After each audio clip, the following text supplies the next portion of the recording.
Sir మీరు love failure తర్వాత చాలా పెయిన్లో ఉన్నారు కదా, సెకండ్ దాని తర్వాత కొంచెం పెయిన్ డిస్టర్బ్ అయ్యి ఉంటారు కదా, ఆ టైంలో మీతో అంటే ఆ పెయిన్ నుంచి బయటకు తీసుకురావడానికి ఎవరైనా హెల్ప్ చేశారా, లేకపోతే మీరు ఎవరైనా హెల్ప్? నాకు ఫ్రెండ్ హెల్ప్ చేశారంట, పబ్బుకి తీసుకెళ్ళిపోయాడు.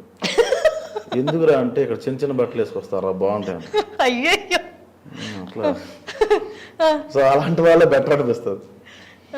మీకు చాలా సినిమాల్లో సరే పబ్కి వెళ్తారు, ఎంత మహా అయితే 3 గంటలు ఉంటారా? లేదు, నేను ఒక పెద్ద తాగ్గానే దడ్మని పడిపోతాను అక్కడ. పడిపోయిన తర్వాత మొన్న ఒక పబ్కి వెళ్ళాం నికోస్ అని. పబ్కి వెళ్ళిన తర్వాత ఏదో ఏదో తాగాము. అక్కడ తాగిన తర్వాత అక్కడ ఒక అమ్మాయి ఉంది, నేను వెళ్ళి ఏం పేరు నమ్మడం ఇట్లా మాట్లాడుతుందా, అరే ఏంట్రా అంటారు. ఊరికే ఫన్, నేను బాగా ఎంజాయ్ చేస్తా అట్లా. బెస్ట్ కంపెనీ ఫీల్ అవుతాను నన్ను. సడన్గా పబ్బు వాండర్ వచ్చింది, ఆవిడ 40+ ఉంటారు. యా ప్రసాద్, నేను మీ మావిడాకులు చూస్తాను, నేను ఎవరితో ఈ పబ్బులో మాట్లాడినాను, ఐఎమ్ యువర్ ఫ్యాన్ అంత. మీరు పబ్బు పెట్టాడు, మా అబ్బాయి పెట్టాడు, అందుకే నేను మెయింటైన్ చేస్తున్నాను అంత. సో లోపలికి తీసుకెళ్ళిన తర్వాత మేడం ఒక 20 CR మన దగ్గర ఉంది. సో హైదరాబాద్లో కానీ గోవాలో కానీ పబ్ ఓపెన్ చేద్దాం అనుకుంటున్నా. మా బ్రదర్ వైజాగ్లో అంటున్నాడు, బట్ అది కన్ఫ్యూజన్లో ఉన్నా, కెన్ యూ గైడ్ మీ అన్న. నేను పెట్టి 6 నెలలు అయిందండి, నాకు పూర్తిగా తెలిసిన తర్వాత నేను మీకు చెప్తాను అంటాను. క్లోజ్లోనే మాట్లాడుతుందా, చూసిన వాళ్ళంతా 2,000 అన్నాడు, 20 కోట్ల గురించి మాట్లాడుతాడు.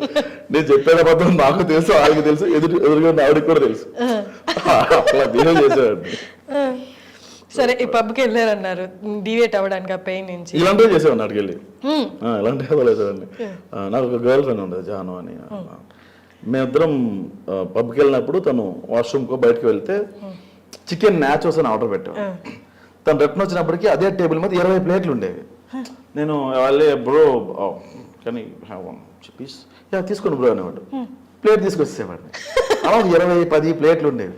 తను రాగానే ఏంటిది ఎక్కడెక్కడ తెచ్చామండి ఎవడక తెలుసు. వెళ్ళి లైవ్ కాన్సర్ట్స్ అవుతాయి, పాడతారు కదా, నేను వెళ్ళి పాడేవాడిని. అక్కడికి వెళ్ళి లాక్కొని పాడేవాడిని, కట్ చేస్తే బౌన్సర్స్ పట్టుకెళ్ళిపోయేవాళ్ళు. Bro I can sing bro, నేను బాగా పాడతాను బ్రో అంటే, బ్రో వద్దు తోసేవాళ్ళు. ఇట్లా చాలా జరిగాయి. అట్లా ఎంజాయ్ చేస్తాను తప్ప గొడవలు అలాంటివి ఉండవు. అంటే ఇవన్నీ బయటికి రావడానికి ఇట్లా నన్ను నేనే పిచ్చి పిచ్చిగా చేసుకున్నాను. తర్వాత అర్థమైంది. కానీ మీరు అన్నారు కదా, ఇప్పుడు ఈ 3 hours ఓకే డీవియేషన్, తర్వాత ఇంటికి వస్తే మళ్ళీ పొద్దున్న లేస్తే మళ్ళీ పాస్ట్ గుర్తొస్తుంది కదా, ఇవన్నిటి నుండి బయటికి రావడానికి మీరు ఇందాక ఏదో అన్నారు మెడిటేషన్ చేశాను అని. అప్పుడు అంటే ఈ యాక్సిడెంట్ తర్వాత బయటపడడానికి మెడిటేషన్ చేస్తా. బట్ ఇలాంటి వాటి నుంచి బయటకు రావడానికి నన్ను నేను ఖాళీగా లేకుండా చేసుకున్నాను. వర్క్ ఎక్కువ పెట్టుకున్నా, కావాలనే పని ఉన్నా లేకపోయినా కల్పించుకోవడం మొదలు పెట్టా. సో అప్పుడు బిజీ అవ్వడం. ఓకే, బిజీ ఒక్కటే మిమ్మల్ని డివేట్ చేసింది పైన, ఏ మనుషులు ఎక్కడ హెల్ప్ అవ్వలేదు. ఎంత బిజీగా ఉన్న హర్షిని నువ్వు ఇంటికి వెళ్తావు, ఒక్కదానే ఉంటావు. అప్పుడు ఖచ్చితంగా ఎవరో ఒకరు గుర్తొస్తారు. ఆ ఒక్కదా ఉండే టైం ఒక 4-5 hours కన్నా ఎక్కువ ఉండకూడదు, నిద్రపోయే టైం అయి ఉండాలి అని చెప్పి పెట్టుకున్నాను. సో అలా వర్క్లోకి వెళ్ళిపోతే ఇంకెవరు గుర్తురారు. ఇప్పుడు ఈ టైంలో నా ఎక్స్ గుర్తు వచ్చిందంటే అంతకన్నా పెద్ద బూత్ లేదు, ఇలా మాట్లాడుకుంటే. సో బిజీ అట్లా పెట్టుకున్నాను. ఓకే, సరే మనుషులు అయితే ఎక్కడ హెల్ప్ చేయలేదు ఆ పెయిన్ నుండి బయటికి రావడానికి, ఓన్లీ మీ వర్కే హెల్ప్ అయింది.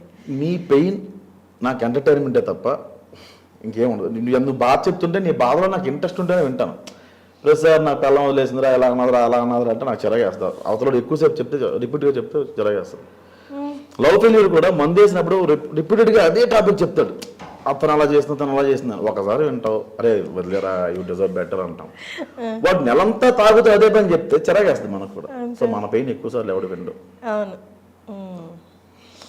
కొత్తలో డిప్రెషన్లో ఉంటావు, 2-3 నెలలు పోయాక నీకే మెచ్యూరిటీ వస్తుంది.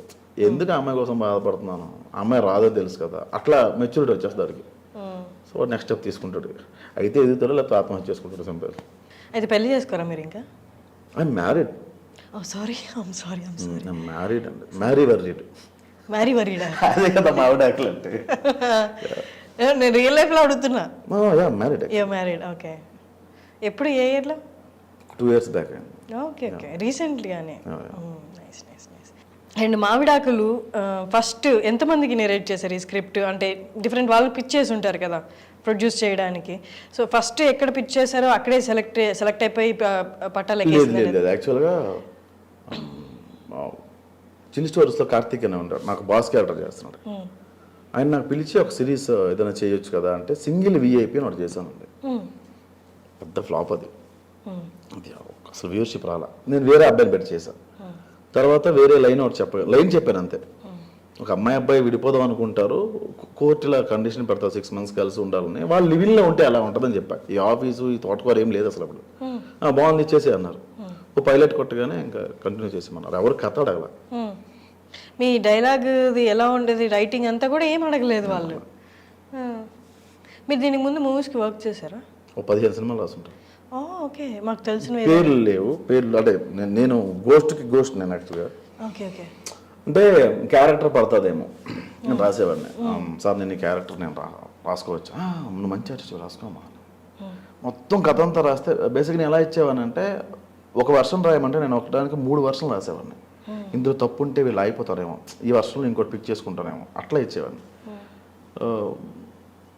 కథ మొత్తం రాసిన తర్వాత వెన్నెలకిషోర్ అనుకుంటున్నాం ప్రసాద్ క్యారెక్టర్కి రాబోయే, సత్య అనుకున్నాం ప్రసాద్ రాబోయే, ధనరాజ్ అనుకున్నాం ప్రసాద్ రాబోయే, ఆది అనుకుంటున్నాం రాబోయే. మరి ఇప్పుడు వచ్చిన ఆఫర్లు అది ఎట్లా పిలిచారు? ఇప్పుడు వాళ్ళు ఎవరెవరికి డేట్లు లేకపోతే మిగతా వాళ్ళకి ఎవరికి లేకపోతే నన్ను పిలుస్తున్నారు. ఓకే, టైం అంతే. స్టార్ట్ అవ్వాలిగా ఎక్కడో ఒకటి. అంతే, స్టార్ట్ అయింది అయితే. ఏమో అనుకుంటున్నా ఇంకా స్టార్ట్ అయింది. అయింది. మీ MBA తర్వాత సినిమాల్లోకి వచ్చారు. సినిమాల్లోకి వచ్చి మళ్ళీ వెనక్కి వెళ్ళిపోవడానికి కారణం ఏంటి? యాక్సిడెంట్ తర్వాత నేను MBA చేశాను. అది కూడా చెయ్యాలి. బేసిక్గా ఇంటర్ పోయింది అనేవాళ్ళు. సర్టిఫికేట్ ఇంపార్టెంట్, సర్టిఫికేట్ తెచ్చుకుందాం అని చెప్పి MBA చేయాల్సి వచ్చింది. మీ చైల్డ్హుడ్ అంతా అక్కడే జరిగిందా? శ్రీకాకుళం అండి. మీకు యాస రావట్లేదే? నేను వైజాగ్లో ఎక్కువ కాలం, వైజాగ్, ఒంగోలు, డిఫరెంట్ ప్లేసెస్లో. మళ్ళీ ఇప్పుడు నెక్స్ట్ సిరీస్ రాస్తున్నారా యూట్యూబ్కి కానీ, లేకపోతే? రాయడం లేదు, ఇది 1 week ఆగి ఇంకో సిరీస్ చేసేసుకోవడం. రాయడం లేదు. రెడీ ఉన్న హర్షినే రెడీ ఉన్నారు భయ్యా, రెడీ ఉన్నా పిలుస్తారా అయితే నన్ను? అన్నీ చేసుకొస్తాయి. నిజంగానే అడుగుతున్నా, పిలుస్తారా? ఎక్కడ చేస్తారు మరి? మాది ఐ డ్రీమ్ కదా. అంటే అన్నం పెట్టారు కదా తమ్ముడు వాళ్ళు. కరెక్ట్. బయట మూవీస్ చేస్తే లేదా ప్లాట్ఫామ్కి చేస్తే పిలవండి, ఐ మీన్ OTTsకి. కొంచెం రీసెంట్గా ప్రొడక్షన్ హౌస్ కూడా ఓపెన్ చేసాం మేము. ఓ గ్రేట్. అయితే పిలవండి ఖచ్చితంగా. డెఫినెట్గా పిలుస్తాను. మీరే సాక్ష్యం. నైస్. అండ్ ఆవిడ ఉన్నారు కదా నీరజ గారు. నీరజ గారి సెలక్షన్ అంటే ఎట్లా? ఆవిడ రోల్ అనుకున్నారా, లేకపోతే సేమ్ అట్లే ఆన్ ద స్పాట్ క్రియేట్ చేసుకుంటే? నేను నా వైఫ్ క్యారెక్టర్ తప్ప అసలు ఎవ్వరు లేరు సిరీస్లో. ఆవిడ 1 day పిలుద్దాం అనుకున్నా. ఆవిడ ఫస్ట్ డే పర్ఫార్మెన్స్ చూసే, అంతకుముందు ఆవిడతో చేశాను నేను. ఫస్ట్ డే పర్ఫార్మెన్స్ చూసే ఈవెన్ కంటిన్యూ చేద్దాం, భార్యాభర్తల మధ్య ఎక్కువ చూపించలేం కదా, ఇది ఇంకో ప్యారలల్గా ఏదో స్టోరీ రన్ చేయొచ్చు అనుకున్నా. ఆవిడ పర్ఫార్మెన్స్ చూసి ఇంకా కంటిన్యూ చేయాల్సి వచ్చింది. అందుకే కథ వేరు, మేము తీసింది వేరు అనుకున్నాం. ఇది దీనికి ప్యారలల్గా ఇంకేమైనా కథ రాసుకున్నారా? మీరు చెప్పినట్టు మావిడాకులు ఫస్ట్ అది కాదు కదా మీరు అనుకున్నది, తీయడం వేరే.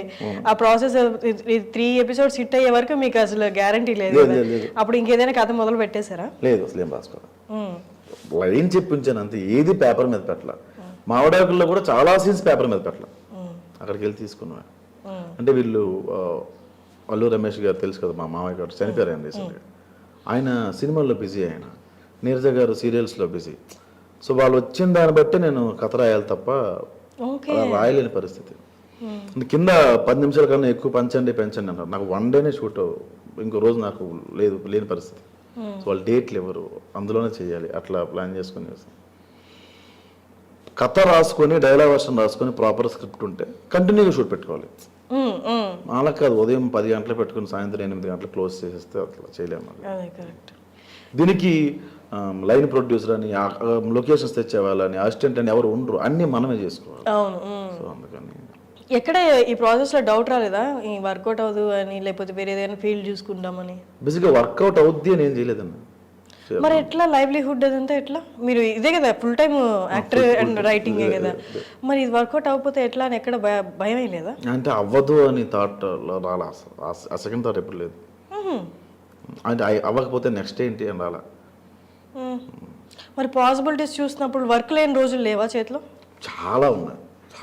నేను మావిడాకుల ముందు నాకు పెద్దగా వర్క్ ఉండదు కదా. అంటే మంత్లీ ఎన్ని రోజులు వర్క్ ఉండొచ్చు? అసలు ఉండదు కదా. ఉండేది కాదు మీన్స్ చాలా సినిమాలు రాసా, నేను చేసిన తప్ప నేను డబ్బులు తీసుకున్నాను కాదు. క్యారెక్టర్ ఇస్తారులే, అక్కడ డబ్బులు తీసుకోవచ్చు అట్లా అనుకునేవాడిని. సో ఏదో పెద్ద జీనియస్లో నన్ను పిలిచి, ప్రసాద్ ఈ కథ అనుకున్నావు ఎలా అని చెప్పు. నేను కూర్చొని రాసేవాడిని, ఆ క్యారెక్టర్ వస్తుంది కదా. నువ్వు మనీ ముందు చెప్పలేదు కదమ్మా అనేవాళ్ళు, నేను పట్టించుకునేవాడిని కదా. అయ్యో, అసలు ఏం చేయాలి కదా. తీసుకున్నాను కదా, నేను అడిగాను కదా ఇచ్చేవాళ్ళు కదా పనులు. మరి ఎట్లా ఫ్యామిలీ ఉంది అప్పుడప్పుడు పార్టీ ఇచ్చేవాళ్ళు. పార్టీ అంటే మీరు పొట్ట నింపుకుంటారు, ఇంటికి వెళ్ళిపోతారు డబ్బులు. మరి ఇంట్లో అంతేం చేయలేదు. ఇంట్లో చాలా ఇదంతా ఇంట్లో అర్థం కాదు కదా, అర్థం కాదు కదా వాళ్ళకి. మా అమ్మకి ఇప్పుడు సపోజ్ అమ్మ మావిడాకులు పెద్ద హిట్ అయిందమ్మా, నాకు ఇంత పేరు వచ్చిందమ్మా అని చెప్పాను అనుకో, పోన్లే బాబు నీకు నెలకు 10-15 వేలు వస్తే చాలు ఉంటుంది. ఆవిడకి ఇదంతా అర్థం కాదు ఆవిడకి. అదే పరిస్థితి. ఫ్రెండ్స్ ఫ్యామిలీ అందరికీ తెలుసు. ఒకరోజు ట్రై చేశా, అరే ఏంటి లాక్డౌన్ తర్వాత జొమాటోకి వెళ్దాం ఎట్లా ఉంటుంది. ఒకరోజు వెళ్ళాను, నేను వెళ్ళి చూద్దాం అసలు ఎట్లా ఉంటుంది, మంచి డబ్బులు వస్తున్నాయని. ఆవిడ 50 వస్తుందన్నా, నాకు 30 వస్తుందన్నా. ఆవిడ అంత వస్తుందా, వెళ్దాం. ఒకరోజు వెళ్ళిన తర్వాత బిర్యానీ ఫస్ట్ టైం నాకు చాలా సిగ్గుగా ఉండేది. కానీ మీరు ప్రసాద్ గారు మిస్టర్ మచ్చా కదా అదే నన్ను మీ వీడియో చూసాను భయ్యా, నేను ఈ పనికి పని చేయను, నాకు రాదు.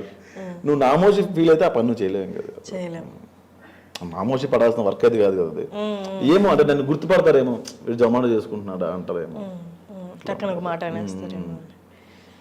మనం వచ్చిన పని ఏంటిది కాదు కదా, మనం వచ్చిన పనిలోనే ఏదో ఒకటి చేద్దామని.